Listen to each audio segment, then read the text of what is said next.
Hari ini, dalam sejarah, saat dunia masih tidur, langit Yogyakarta dipenuhi pesawat Belanda, dan sejarah Indonesia diuji dalam satu pagi berdarah. Tahukah kamu, ada satu peristiwa yang nyaris membuat Republik Indonesia lenyap dari peta dunia. Pada 19 Desember tahun 1948, Belanda melancarkan operasi militer Besar-Besaran yang dikenal sebagai Operasi Krooi. Agresi militer ini bukan sekadar pertempuran biasa, tapi sebuah momen super kritis dalam sejarah perjuangan kita. Bayangkan, pagi-pagi buta, saat orang-orang masih terlelap, Belanda tiba-tiba melancarkan serangan besar-besaran ke Yogyakarta yang saat itu menjadi ibu kota sementara Indonesia. Agresi ini secara resmi disebut Belanda sebagai aksi polisionil, tetapi secara historis dan internasional diakui sebagai agresi militer terhadap kedaulatan Indonesia. Tujuan mereka jelas, melumpuhkan pemerintahan kita dengan menangkap para pemimpin tertinggi. Dan sayangnya, mereka berhasil. Dalam waktu singkat, Yogyakarta jatuh.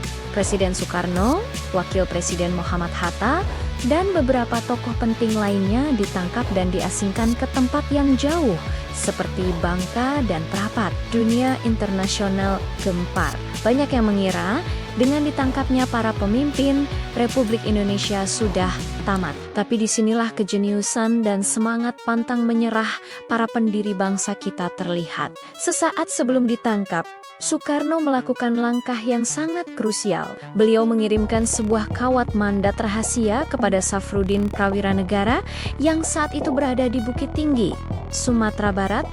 Isi mandatnya memerintahkan Safruddin untuk segera membentuk pemerintahan darurat Republik Indonesia atau yang kita kenal sebagai PDRI. Peristiwa ini memicu perlawanan gerilya TNI dan pembentukan pemerintahan darurat Republik Indonesia PDRI di Sumatera. Ini adalah rencana cadangan yang brilian. Dengan adanya PDRI, kekosongan kekuasaan bisa dihindari. PDRI menjadi bukti kepada dunia bahwa meskipun para pemimpinnya ditawan, negara Republik Indonesia masih ada, masih eksis, dan terus berjuang.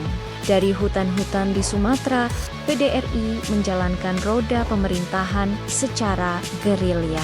Mereka menyiarkan berita lewat radio, menjaga komunikasi dengan perwakilan di luar negeri, dan mengoordinasikan perlawanan militer di seluruh Jawa dan Sumatera. Ini menunjukkan kepada PBB dan negara-negara lain bahwa klaim Belanda kalau mereka sudah menguasai Indonesia sepenuhnya adalah bohong besar.